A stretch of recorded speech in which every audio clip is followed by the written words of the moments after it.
Nikola Tesla and Albert Einstein, free energy. Einstein was once asked how it felt to be the smartest man alive. Einstein's reply was, "I don't know, you'll have to ask Nikola Tesla." Nikola Tesla was not in this for the money or fame. He wanted to give the world free energy and many other inventions for betterment of humanity. If we are to implement free energy in the tradition of Nikola Tesla, then we need to replicate not only his science, but also his humanity. He believed that all people everywhere should have free energy sources. This is one of Nikola Tesla's quotes, what he said. Electric power is everywhere, present in unlimited quantities, and can drive the world's machinery without need for coal, oil, or gas. What is free energy? It's more of a slang term for atmospheric electricity, or electricity from the air. Ether or aether energy, if you will. The reason it is called free is because you don't have to pay for it. The Antikythera devices harness the energy themselves. Why hide this from us? Because it would put the current energy industries completely out of business instantly.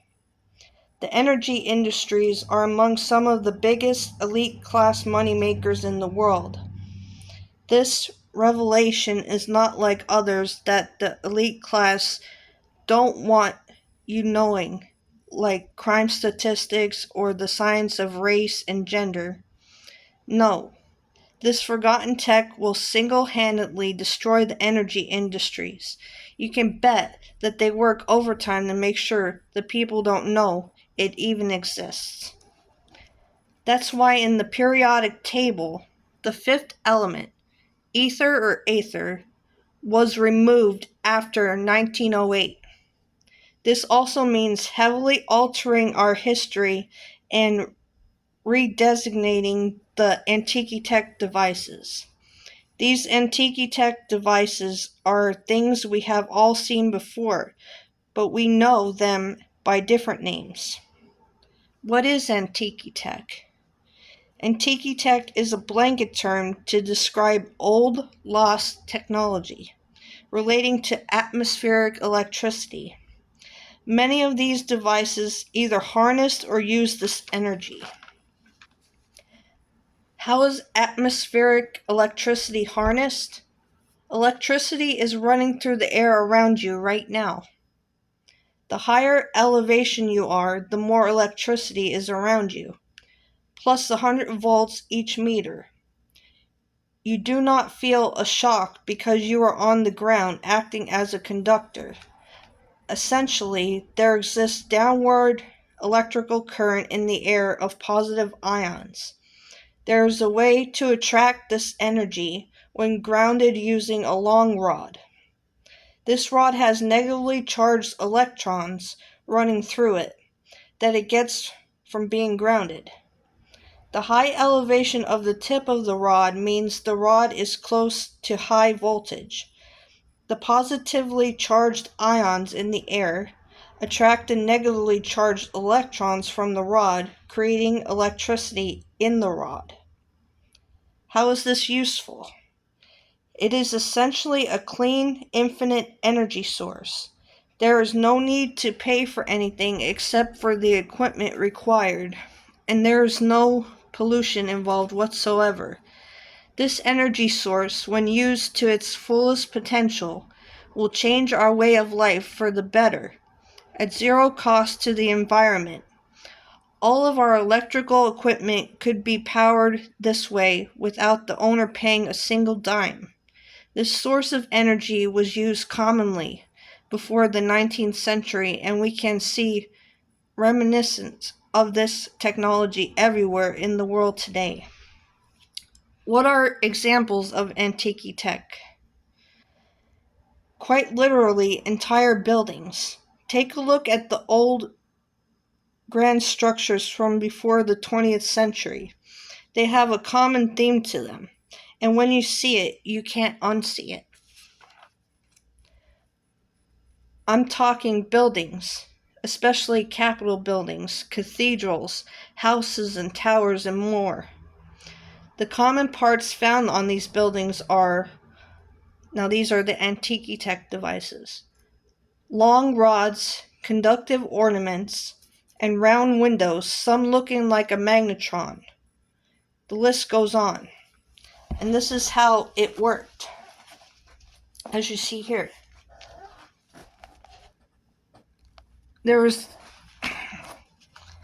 the copper at the top,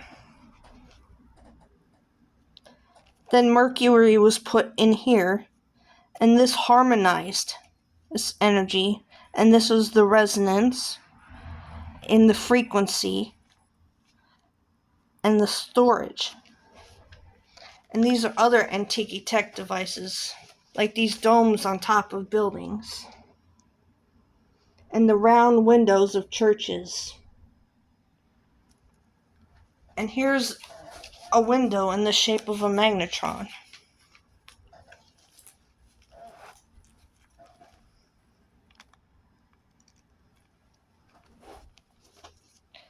The old cities were designed like circuit boards. Let this statement sink in. The people from the past built buildings that happened to be of conductive material, put ornaments on the roofs that happened to be highly conductive, built windows that happened to be shaped exactly like magnetrons, built tons of giant monuments that happened to be shaped like magnets.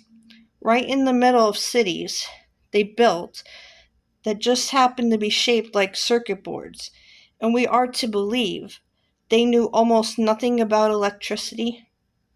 Give me a break. It's just laughable how messed up our historical narrative is. Time to question the half-truths we call the mainstream historical narrative. Next time, we will look at the specifics in how the buildings operated. This is a Nikola Tesla quote. Take a look at it very carefully.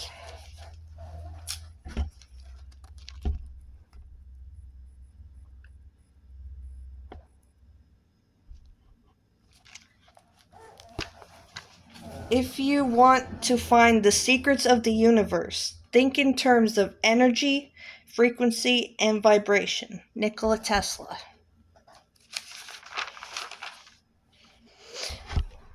Old Tartarian buildings have Antikytech devices on tops of their buildings that are able to harness energy from the ether, and this produces free electricity for the people. There are rods and balls on them that are filled with mercury. When mercury spins, it creates a current. If you analyze all old world buildings, you'll see this technology. All these buildings were designed to harness energy from the ether. The rods or antennas harness the electromagnetic energy from the ether that is then sent to the mercury. The mercury spins and creates a current. Cathedrals all over the world produce free energy. That's why the word cathode is in it. Cathode is a type of electrode. This is why the round windows on all these cathedrals represented somatic patterns, because they were sound healing centers that generated free electricity. This is the somatic pattern of a cathedral bell. As you can see, it matches this pattern in this window. Let me show you the picture.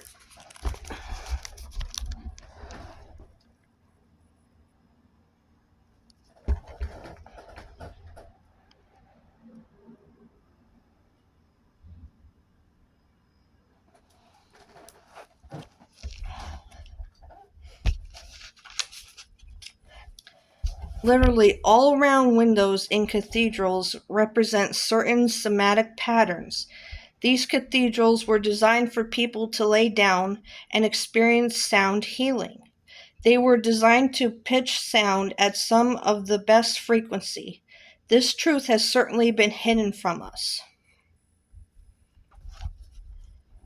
Now, this is how it was set up to gather electricity from the ether and all this.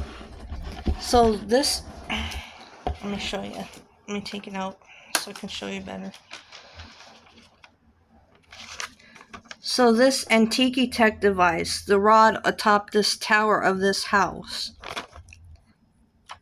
it gathers the ether, brass ball filled with mercury, just how I just explained it. And then there's a heater with radium, and that's what the old fireplaces were used as part of this system. Free energy throughout powers all light bulbs, etc. in the house. They had free energy in their society.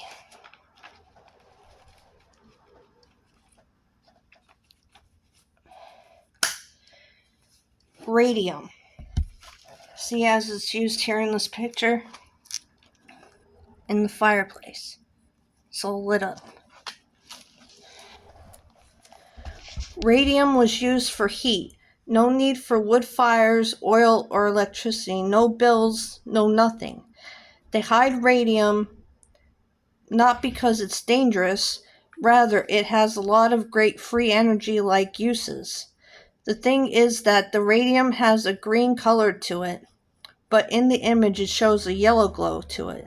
So I wonder if they knew a way to change its color. All these heaters were powered by radium. No need for oil, electricity, wood fires, or anything else. No need for bills or any other charges. If radium was dangerous, no one would have used it for heat and other uses.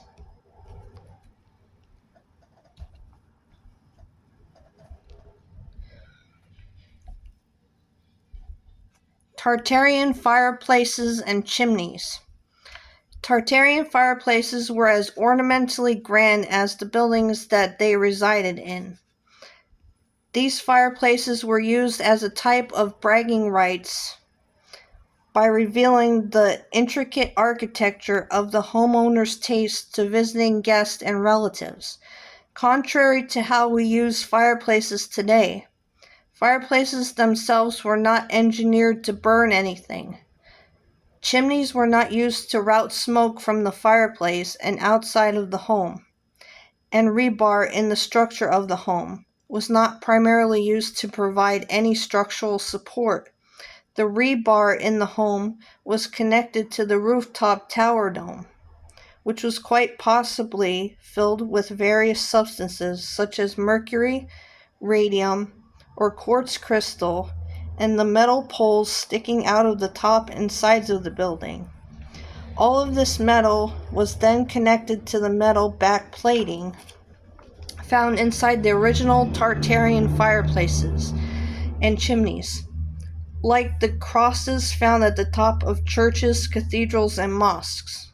The metal poles sticking out of the top and sides of the homes and other Tartarian buildings acted as etheric electrical antennas which harnessed the power of the ether and focused that free energy into the chimney. Air ventilation shafts, or air ducts, found throughout the home's rooms were connected to the chimney.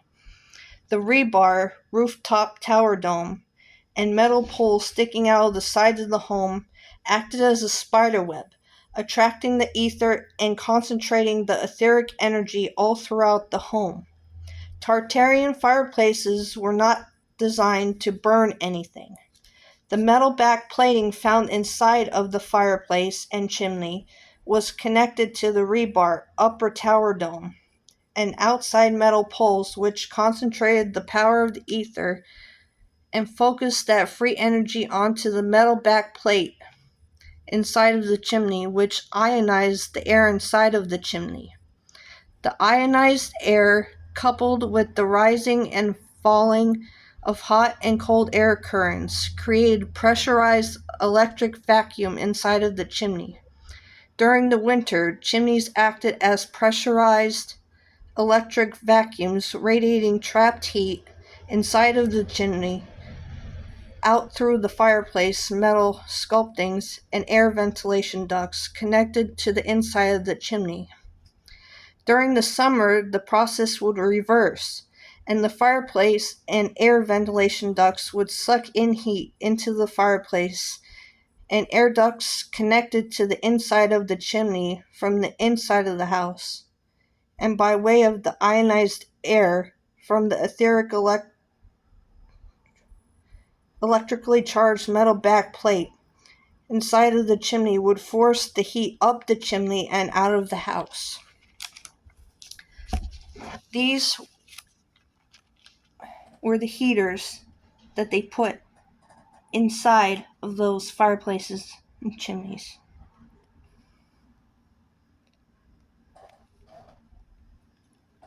Makes you look differently at fireplaces now, don't it? Free energy is a real thing, everyone. Free energy.